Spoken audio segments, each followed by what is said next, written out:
But do you want to specifically go through I form and then what kind of defense you'd use to stop problems I form? So I'd do something like this, right? I come out in some kind of cover two. Okay. Because you're worried, you always have to be worried about the sweep. It's a compressed set, so you want to take advantage of that. You just want to press.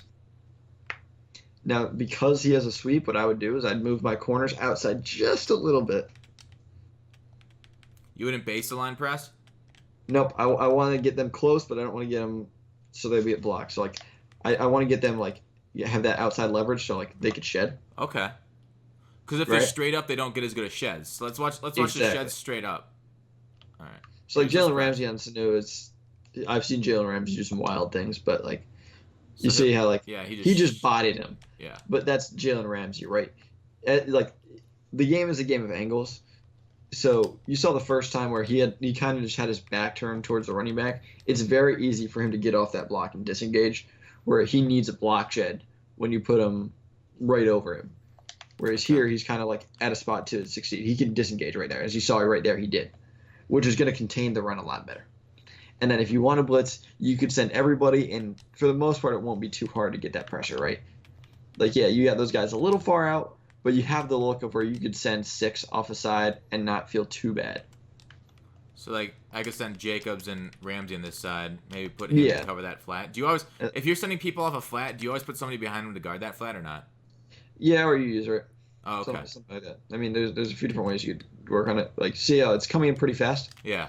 Because it's compressed, you want to get those guys there, but at the same time, you have to worry about the threat of the run. And that's where you start to see a running set like this be effective, because you do have that threat of the run, so you can't just commit to the pass. Against a lot of compression sets, you want to just be able to say, oh, let's put everybody in the box, let's blitz a whole lot of people and make them make a read. But in a set like this, you have to worry about the run too. That's what made tight slots so good last year is, oh, if you did that, well, you're just pitching it, and you were getting massive yards. So that's kind of what makes sets like this good. That's why the running game is important. That being said, you don't need a running game to be successful, as we've seen with players like Kibbs, players running bunch. You don't need a running set, but to say it's not a extremely viable source of offense, you'd be fooling yourself to believe that. It's kind of what I'd say. Yeah, because traditionally we haven't seen a lot of I forms be successful offenses. It's I can't remember many years where like I formation has taken over the meta. Yeah, I mean people don't like.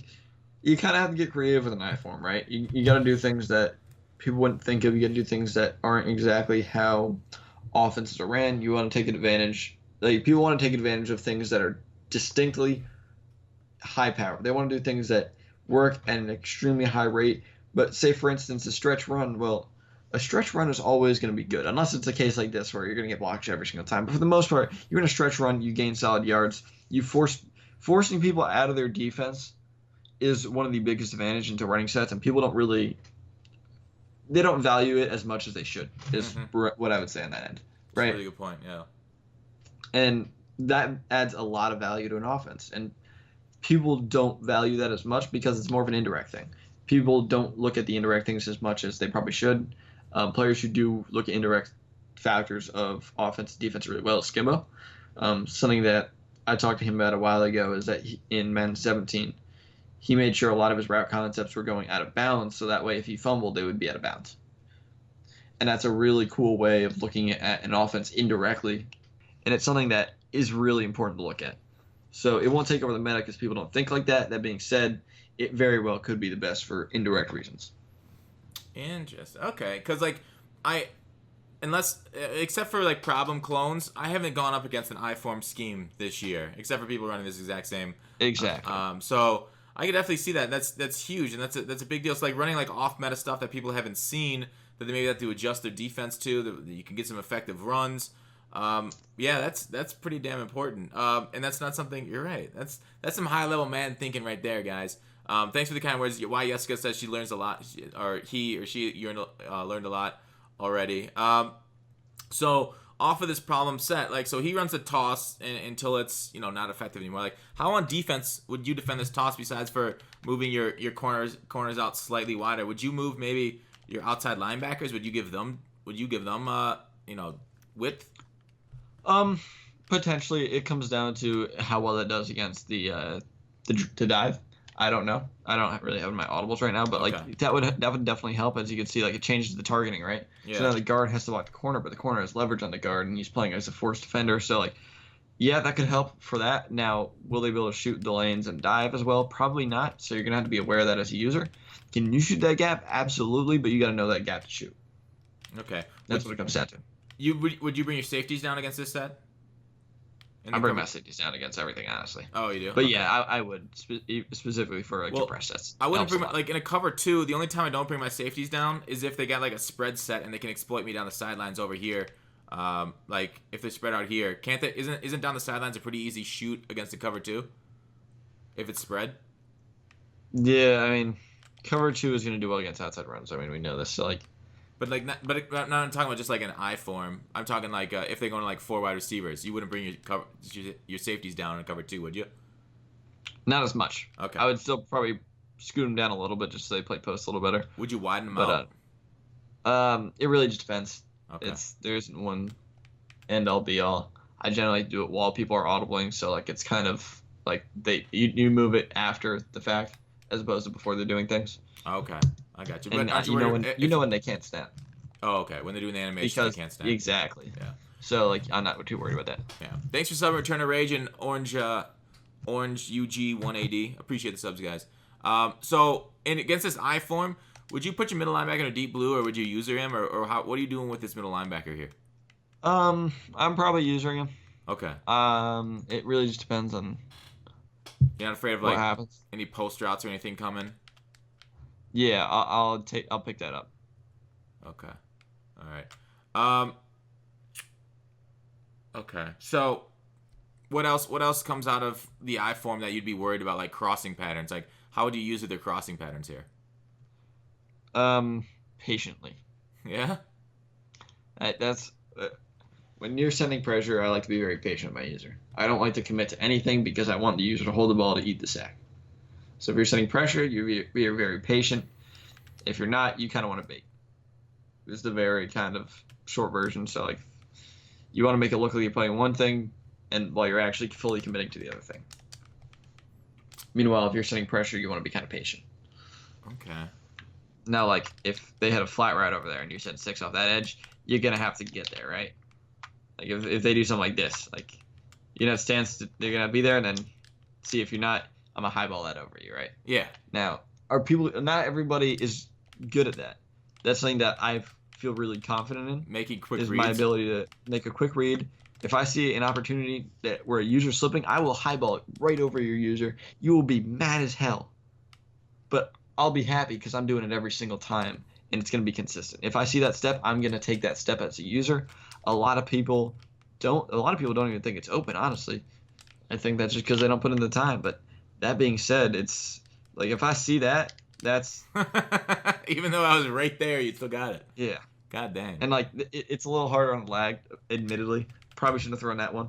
Oh yeah. Especially since we were talking about it. Yeah. It's fairly obvious what I was doing, but that's more so what I mean on that end. I gotcha. And then you run, and this is gonna get blown up. Like it's so hard to make that cutback. Yeah. All right, so that's an interesting way to stop the I form because he's got some good plays out of this, and I know he runs a few other things. I don't exactly know his scheme, but so that's your I form is like basically cover 2 the whole way. Like, what happens if him or problem clones are able to keep getting yards on you though? Like, are there any other would you ever run commit? I don't run commit ever. No. I don't. It's just yeah. Okay. It's not a thing I do. Would you shift your D line or anything, or just crash them? That's specific. I'd only crash if I was blitzing or I wanted to change the run fits. Crashing the line changed the run fits to the rest of your team, so I would only do that if I knew exactly what I was doing in that end. Like, because the run fits, if you crash out, get really bad on your linebackers. Yeah, so like you kind of have to be aware of that. So if you're doing that, you better know what you're doing.